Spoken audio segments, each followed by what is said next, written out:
لیکن has Hines مہاراجا ہری سنگھ تو ہندوستان کے ساتھ الحاق کرنا چاہتا ہے.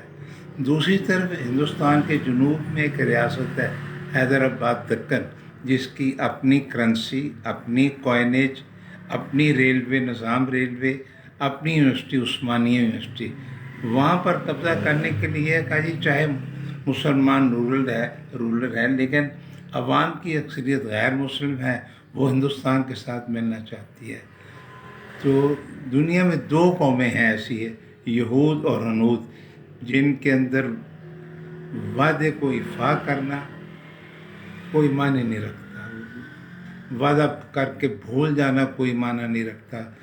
تو اور اب یہ ہے کہ یہ ہماری بدقسمتی ہے امت مسلمہ کی کہ یہود اور ہنود کے قدم آہستہ آہستہ مسلمان ممالک کے اندر جمتے جا رہے ہیں. تو خود ہمارے قریب میں امارات کے اندر یہ ہے کہ امارات کی جو اصل آبادی ہے، جو وطنی کہتے ہیں، وہ کم ہے، لیکن جو غیر وطنی آبادی زیادہ ہے، اور غیر وطنی آبادی کے اندر سب سے زیادہ ہندو ہیں. تو یہ ہے کہ ہمارے قوم کے نوجوانوں کو ہندو سے خبردار رہنے کی ضرورت ہے. پروفیسر صاحب آپ یہ بتائیے کہ یہ تو ایک انسانی وصف ہوتا ہے، یہ کسی قوم میں بھی اگر وہ وعدہ افا نہیں کرے گی جو اللہ تعالیٰ کی سنت ہے تو اس کا حال تو وہی کرے گا، چاہے وہ یہود ہو، چاہے ہنود ہو، چاہے ہندو ہو، چاہے ہمارے جو مسلمان ہو. یہ دیکھنا ہمارے ہاں بھی اسی وجہ سے مسائل کھڑے ہوئے ہیں کہ ہم اپنے جو معاملات ہیں ان میں بہت زیادہ ہم نے گڑبڑ کر دی ہے. ٹھیک ہے. ہم اپنی جو اللہ کی طرف سے سنت ہے، جو فطرت ہے، اس کو نہیں مانتے. ہم اس کا ویسے تو اقرار کرتے ہیں لیکن عملی طور پہ ہر اس بات کا ہم انکار کر رہے ہیں کہ اللہ نے کہا کہ سود نہیں لینا، ہم کہتے ہیں نہیں جی سود سے کام کرنا ہے. اللہ نے کہا ہے کہ آپ نے ناحق کسی کا حق، ناجائز حق نہیں دبانا، ہم اس کام میں آ گئے ہیں. اللہ نے کہا کہ اپنی چال میں میانہ روی رکھنی ہے، ہم اس کو بھی کریں. جو قرآن نے اصول بتائے ہیں وہ ایک یونیورسل ٹروتھ ہے، اس میں آپ کسی کو بھی لے لیں، اس کو پیرامیٹر وہی ہیں. اگر 10 ہیں کہ آپ نے اسی کے مطابق نے چیک کرنا ہے. اور اللہ کی سنت یہی ہے کہ وہ اپنی فطرت کے مطابق جانچے گا، کوئی اس کا محبوب نہیں. اگر مسلمان اچھے اس کے اللہ کے اصولوں کے تحت چلیں گے ان کو دنیا میں کامیابی رہے گی، وہ فاتحہ ہوں گے. اگر یہ اس سے روگردانی کریں گے تو پھر دوسروں کو یہ محکوم بنیں گے اور ان کو شکست. یہ سنت الہی ہے بالکل ایسے. اور ہمیں بالکل اس مسئلے پہ فرم ہونا چاہیے. میرا اپنا ذاتی رائے ہے کہ ہم سنت الہی کے مطابق اپنے آپ کو دیکھیں اور پھر پرکھیں. اگر ہم اس کو پورا نہیں کرتے تو یہ ہمارے سارے سسٹم جو ہے نا جی یہ بالکل فیل ہو جائیں گے. اور ہم ہر وقت جو اسی طرح دنیا میں بھی جو اللہ تعالیٰ کہتا ہے نا جی کہ اس کو ذلیل و خوار ہے، ہم اس کے دھولوں کی حکومت دولی کر رہے ہیں، ہم ذلیل و خوار ہو رہے ہیں. جو لوگ، جو قومیں قانون فطرت کو اپنا رہی ہیں وہ آگے جا رہی ہیں. وہ مسلمان ہیں، یہودی ہیں، عیسائی ہیں، چوڑے ہیں، چمارے ہیں، جو اللہ کے اصولوں کی پابندی کرتے ہیں ان کو ترقی ہوتی ہے دنیا میں. اور اللہ تعالیٰ نے اپنا نظام عدل قائم کر رکھا ہے کہ جو اس کی زمین پر عدل قائم کرے گا اس کو حکومت دے گا. یہی ایک بنیادی شرط ہے. اس بارے میں کچھ بتائیں انالیسز کر کے کہ ہم اس جو معاملے سے کیسے نکلیں. ہم تو اس معاملے سے نکل ہی نہیں رہے. ہم تو کہتے ہیں چونکہ ہم نیگرے دیش، ہم چونکہ مسلمانوں کے گھر پیدا ہو گئے ہیں، بس یہ جب بھی کوئی بات آتی ہے تو ہم اس میں یہی کہتے ہیں کہ دیکھو جی وہ کیڑے پہ گئے، انہیں سازشیں کرتی ہیں. ہم اپنے نہیں دیکھ رہے ساری چیز. اس بارے میں کچھ کریں کہ اپنے کردار کو کیسے ٹھیک کریں، قوم نوجوان کیسے کریں، قوم کیسے کرے، اس کے لیے کیا اصول ہیں؟ شوق صاحب آپ نے بڑی عمدہ بات کہی ہے. میں صرف 2 مثالیں آپ کو دوں گا کہ ہم نے جب دستور بنایا، دستور کے اندر 2 باتیں خاص طور پر رکھی تھی. ایک تو یہ کہ پاکستان کی قومی زبان اردو ہوگی. خواب 56 کا دستور دیکھ لیں، 62 کا دیکھ لیں، 73 کا دیکھ لیں. دستور کے اندر یہ لکھا ہوا ہے کہ یہ 5 سال تک کا عرصہ ہے لگے گا کہ قومی زبان کو اس قابل بنایا جائے کہ وہ لکھت پڑھت کے اندر آئے. لیکن اس پر سپریم کورٹ نے فیصلے بھی دی ہیں. لاسٹ فیصلہ وہ جو جسٹس جمالی صاحب نے کہا تھا کہ جی یہ دستور کے خلاف ورزی ہو رہی ہے، قومی زبان ساری کی ساری ہر جگہ استعمال کی جائے، لیکن دیکھیں کہ آج اس دور میں پاکستان کو بنے ہوئے تقریباً 5 صدی اب ہو گئی ہے، آج بھی جو بڑی بڑی عمارتیں بنتی ہیں ان کے اوپر ہم وہ جو تختی لگاتے ہیں وہ اکثر و بیشتر انگریزی میں ہوتی ہے۔ آنے والی نسل کیا کہے گی ہمیں کہ یہ ہمارے آباء اجداد گونگے تھے، کوئی غیر ملکی زبان کا سہارا لیتے تھے؟ ایسے ہی آپ نے سود کی بات کی، سود کی بابت بھی کئی دفعہ تاریخیں مقرر ہوئیں، اسلامی نظریاتی کونسل نے بھی بالآخر ایک تاریخ مقرر کر دی تھی، فیصلہ دے دیا کہ بھی فلاں تاریخ کے بعد سودی نظام جو ہے انفرادی اور اجتماعی لیول کے اوپر ختم کر دیا جائے گا۔ لیکن عجیب تحفہ تماشا ہے، ملک کا نام ہے اسلامی جمہوریہ پاکستان، حکومت مسلم لیگ کی ہے، وفاقی شرعی عدالت کا فیصلہ ہے، لیکن ہم ان 3 حقائق کو نظر انداز کرتے ہوئے اس فیصلے کے خلاف اپیل لے کر چلے جاتے ہیں سپریم کورٹ کے اندر کہ ہمیں یہ اللہ کا حکم قبول نہیں ہے۔ تو ہم پر اللہ کی خیر و برکت کیسے ہے ہم پر؟ اور یہ واضح طور پر کہہ دیا ہے کہ جو معاشرہ سودی کاروبار کرتا ہے وہ اللہ کے خلاف اعلان جنگ کرتا ہے، لیکن ہم مسلسل اس کو ٹالے جا رہے ہیں۔ اللہ کی لاٹھی بے آواز ہوتی ہے، وہ کسی نہ کسی رنگ کے اندر پہ برستی ہے۔ کچھ ایسے لوگ ہوئے ہیں، میں نام نہیں لیتا ان کا، کہ ان کو اللہ تعالیٰ نے جھولی بھر کر نواز دیا سیٹوں کے ساتھ، 3/4 سیٹیں ان کو مل گئیں، وہ جو چاہتے کر سکتے تھے دستور کے نفاذ کے، لیکن انہوں نے نہیں کیا اس کو۔ تو اب یہ ہے کہ وہ اللہ میں خود تو آ کر لاٹھی نہیں برساتا، وہ حالات ایسے پیدا کرتا ہے کہ وہ آج وطن کی سرزمین ان کے اوپر تنگ ہو گئی ہے۔ ایسے لوگ گزرے ہیں کہ جن کو وہ لوگ مرد حق مرد مومن بھی بولتے تھے، 11 سال کا عرصہ بھی اللہ تعالیٰ نے ان کو دیا، انہوں نے زبانی جمع خرچ کے علاوہ کچھ نہیں کیا۔ تو یہ ہے کہ اللہ تعالیٰ کے جو احکامات پر جو قومیں عمل پیرا ہوتی ہیں، اللہ تعالیٰ اس دنیا میں بھی اور آخرت میں بھی ان کے ساتھ بھلائی کا رویہ آتے ہیں۔ اچھا، اس بارے میں علامہ اقبال کی کوئی آپ سنائیں، جو انہوں نے اتنی حکیم الامت تھے کہ جو ہمارے مسلمان کے بارے میں انہوں نے کہی ہے کہ گر پیر کا بجلی کے چراغوں سے ہے روشن، بالکل ہم کو تو میسر نہیں مٹی کا دیا۔ اس طرح کی کوئی آپ کا ماشاءاللہ لہجہ، آپ کا انداز بیاں، اس میں سننا چاہتا ہوں۔ علامہ کا کلام 2 زبانوں میں ہے، جی، ایک فارسی میں، ایک اردو میں۔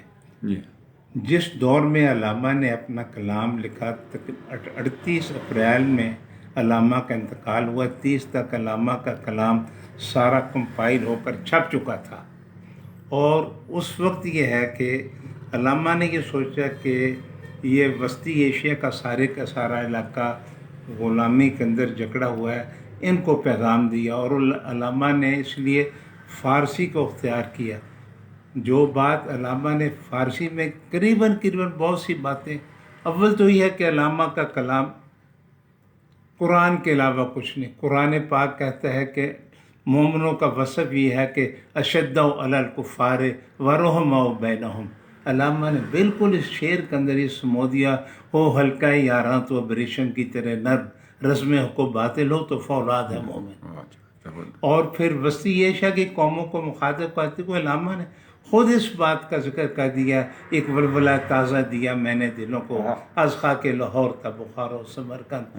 اور یہ علاقے جو ہیں جو روس کے بطن سے نکلے ہیں، جن کو اللہ تعالیٰ نے آزادی کی نعمت دی، وہ 5 ریاستیں تاجکستان سے لے کر آذربائیجان تک، ان کا رقبہ 40 لاکھ مربع کلومیٹر۔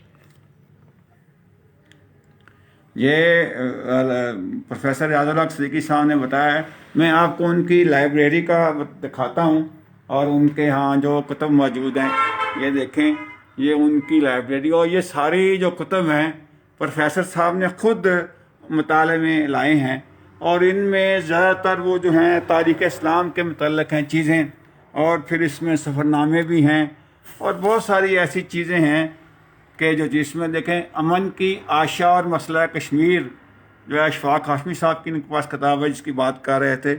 تو پروفیسر صاحب جو ہیں وسیع المطالعہ ہیں اور یہ ان کی خوبی ہے کہ وہ جو ہیں وہ ہر وقت اس میں رہتے ہیں. اور میرے پاس اس وقت یہ لا کا نمبر ہے. یہ پروفیسر صاحب یہ کس جگہ کا ہے؟ یہ میڈیکل کالج کا ذرا آپ دکھائیں اس کے بارے میں. یہ آپ نے پڑھی ہوگی. یہ کس جگہ کا شمارہ ہے؟ یہ کس وقت میں دیکھتا ہوں. میں دیکھتا ہوں. یہ دیکھیں یہ ہاں اولڈ راوین کی یہ دیکھیں گورنمنٹ جو کالج ہے لاہور کا سب سے بڑا جو کالج ہے یہ ان کے مدیر ممتاز شیخ صاحب نے یہ لا کیا. مجھے یاد ہے کہ یہ میں نے ان کو گفٹ کیا تھا. انہوں نے 2 کتابیں مجھے بچائی تھیں. اور یہ جو بر صغیر پاک و ہند میں گورنمنٹ کالج کی بہت بڑی اہمیت ہے لاہور کی اور اس وقت وہ جی سی یونیورسٹی لاہور کہلاتا ہے اور یہ اس کا ادبی مجلہ ہے. اور یہ ہمارے دوست ہیں ممتاز شیخ جو اولڈ راوین کے سیکٹری ہیں وہاں کی انجمن طلباء کے اور اس وقت ان کا پولٹری فیڈ اور اینیمل فیڈ سے بھی تعلق ہے پنڈی میں ہوتے ہیں. تو یہ انہوں نے مرتب کیا تھا. پروفیسر صاحب نے یہ سارا مطالعہ کیا ہوا. اس طرح پروفیسر صاحب کے پاس آپ کے پاس علامہ اقبال کا کلام موجود ہے سر؟ جی بالکل جی وہ کلیات اقبال ہے. ہاں وہ بتا رہے ہیں کہ کلیات اقبال بھی میرے پاس ہے. یہ ہے ہاں جی. یہ کون سا جی؟ ہاں یہ دیکھیں یہ کلیات اقبال کے سارے انہوں نے یہ چیزیں کی ہوئی ہیں اور یہ ڈکشنری ہے اور یہ بڑی نفاست کے ساتھ کتابیں جلد ہوئی ہوئی ہیں اور ان کو بڑی خوبصورتی کے ساتھ پروفیسر صاحب نے یہ کرایا ہوا ہے. واہ جی واہ زبردست. یہ لوح ایام ہے مختار مسعود کی ان کے پاس ہے. اور اس طرح میں آپ کو دکھا رہا ہوں یہاں پر.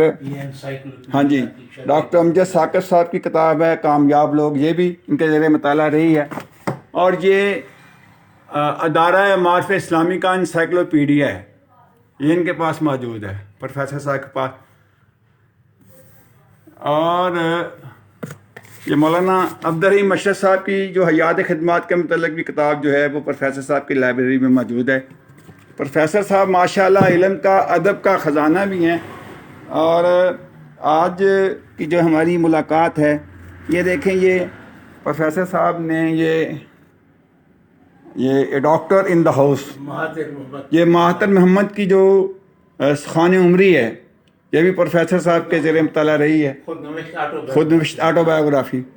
تو بہت وسیع مطالعہ ہے پروفیسر صاحب کا. اگر یہ دیکھیں اور یہ انجمن ہے یہ فقیر سید وحید الدین کی جو وہ یہی پروفیسر صاحب کے پاس موجود ہے. اور میں سمجھتا ہوں کہ ان کے ساتھ اس طرح کی ایک جو اچھی اور نشست کی جا سکتی ہے جس سے ہمیں جو چیزیں ملیں گے. اور یہ کتاب ہے تاج محل سے 0 پوائنٹ. یہ کتاب جو ہے یہ تاج محل سے 0 پوائنٹ ہے. یہ بھی چودھری محمد ابراہیم صاحب کی کتاب ہے. چودھری ابراہیم صاحب جی ہمارے ایگریکلچر والے تھے. وہ گئے تھے جی کچھ سیٹ کانفرنس ہوئی. ہاں جی وہ بتا رہے ہیں کہ سیٹ کانفرنس میں گئے تھے تو وہاں آ کے انہوں نے کی. مجھے چودھری ابراہیم صاحب کا یہ پہلو معلوم نہیں تھا. ماشاءاللہ چودھری صاحب کو مبارک ہو. یہ آج آنے کا یہ فائدہ ہوا ہے کہ ایسی ایسی چیزیں مل رہی ہیں علم کا خزانہ جن کو دیکھ کے طبیعت خوش ہو گئی ہے. اور یہ دیکھیں یہ لارنس ان عربیہ یہ دیکھیں یہ تاریخی کتاب ہے جو اس کے بارے میں انگریزی میں ہے. یہی پروفیسر صاحب کی لائبریری میں ہے. تو میں سمجھتا ہوں کہ یہ علم کا خزانہ ہے اور اس علم کے خزانے سے ہمیں سیراب ہونا چاہیے اور دیکھنا چاہیے کہ وقتاً فوقتاً آ کے یہاں ان کے ساتھ نشست کریں. یہ ڈاکٹر امجد ثاقب کی کتاب اخوت کا سفر ان کی لائبریری میں ہے. اور اپنا بہت ساری چیزیں ان کے جہاں ہیں اور میں دیکھ کے خوش ہوا ہوں. تو میں پروفیسر صاحب سے آج رہتا یہ کتاب پڑھنے کے لیے بھی لے کے جاؤں گا تاکہ ہمیں بھی رہے آسانی کریں. یہ قرآن مجید کا یہ سر کون سی کتاب ہے؟ یہ کوئی دعائیں ہیں جو کہ کربلا کی زیارت کو جاتے ہیں وہ پڑھتے ہیں۔ یہ دیکھیں، یہ زبردست پروفیسر صاحب نے کتاب دکھائی ہے. یہ وہ دعائیں ہیں جو لوگ کربلا کی زیارت کو جاتے ہیں اور پھر وہ اس کو پڑھتے ہیں. اور کھلے ذہن کے ساتھ ہر چیز پڑھیں. ہاں، پروفیسر صاحب بتا رہے ہیں کہ میں ہر چیز کو کھلے ذہن کے ساتھ مطالعہ کرتا ہوں. یہ ریاض احمد پرواز کا بفیض کلام غالب. ریاض احمد پرواز فیصل آباد کے مشہور صحافی ہیں اور ماشاءاللہ ان کی کئی کتب آ چکی ہیں. اور یہ پروفیسر صاحب کی آپ تصویر دیکھیں جو یونیورسٹی کے زمانے کی ہے اور اس میں بیٹھے ہوئے ہیں اپنے اساتذہ کے ساتھ. اور ایک کتاب مجھے اور نظر آئی ہے، صحیفہ کربلا. یہ پروفیسر صاحب کے ذریعے مطلب یہ ترجمہ اردو ہے اور اس میں نثار احمد زین پوری، حجت الاسلام مسلمین علی نظر منفرد. یہ ایران کے کوئی مصنف ہے سر؟ ہاں جی، ایرانی مصنف. یہ ایرانی مصنف کی جو کتاب ہے صحیفہ کربلا، یہ پروفیسر صاحب کے ذریعے مطالعہ رہی ہے. اور آپ یہ دیکھیں نا کہ ایسی چیزیں جو ہیں، ایسے اہل علم لوگ جو ہیں وہ آہستہ آہستہ جو ہیں وہ کنارہ کشی کرتے جا رہے ہیں. اور میں سمجھتا ہوں ان کا وجود جو ہمارے لیے دم غنیمت ہے. یہ دیکھیں، یہ کتاب ہے. یہ کیا چیز ہے جی پروفیسر صاحب؟ یہ بڑے اچھے طریقے سے نیوز اینڈ ویوز کی بھی مشہوری کر دی ہے پروفیسر صاحب نے اس کو کر کے. یہ کیا جی ڈکشنری ہے جی؟ جی یہ پروفیسر صاحب بتا رہے ہیں یہ کون؟ جی اردو دارہ معارف اسلامیہ پنجاب یونیورسٹی نے 28 جلدوں میں چھاپی ہے. اور اس کے اوپر اس کے جو ایڈیٹر ہیں ڈاکٹر سید عبداللہ، ان کے دستخط ہیں. یہ دیکھیں، یہ ڈاکٹر سید عبداللہ جو پنجاب یونیورسٹی کے نامور اہل علم تھے، استاد تھے، استاد الاساتذہ سے. یہ ان کا ہے اور یہ 28 جلدوں میں چھاپا ہے. یہ پروفیسر صاحب موجود ہے اس وقت. میری نظر میں پروفیسر صاحب ہمارے اسلاف کی ایک یادگار ہیں. اور علم اگر کسی نے حاصل کرنا ہے صحیح تو پروفیسر صاحب کے ساتھ نشست کرے، ان سے گفتگو کرے تو اس کو پتہ چلے گا کہ علم کیا ہے. تو میں جو ہے اپنا آپ کو تھوڑا سا ان کے ڈرائنگ روم میں اور بھی دکھاتا ہوں. یہ ان کی آپ تصویر دیکھیں، ایک یونیورسٹی کی ہے، یہاں فیکلٹی کی ہے، میں اپنا بیٹھے ہوئے ہیں، یہ ان کی ہے. تو چلتے چلتے لارنس عربیہ کی بابت اگر میں عرض کر دوں کچھ. یہ پروفیسر صاحب کہتے ہیں کہ میں لارنس عربیہ کی کے بابت آپ کو کچھ بتانا چاہوں گا.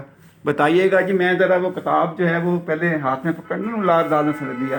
آپ اس کو پکڑ کے بیان کریں تاکہ تھوڑا سا یہ چلیں. ہاں بولے. ایک شخص ہوا ہے T Lawrence, Thomas Edward Lawrence. یہ آکسفورڈ کا گریجویٹ تھا. اس کو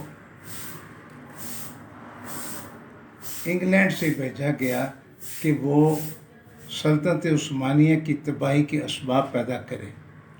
اس نے تقریباً 10 سال عربیہ میں گزارے اور اس حد تک اس نے عربوں کا لباس، رنگ، روپ، لب و لہجہ اختیار کر لیا. تو پھر اس نے سلطنت عثمانیہ کے خلاف سازشوں کا اس نے آغاز کیا.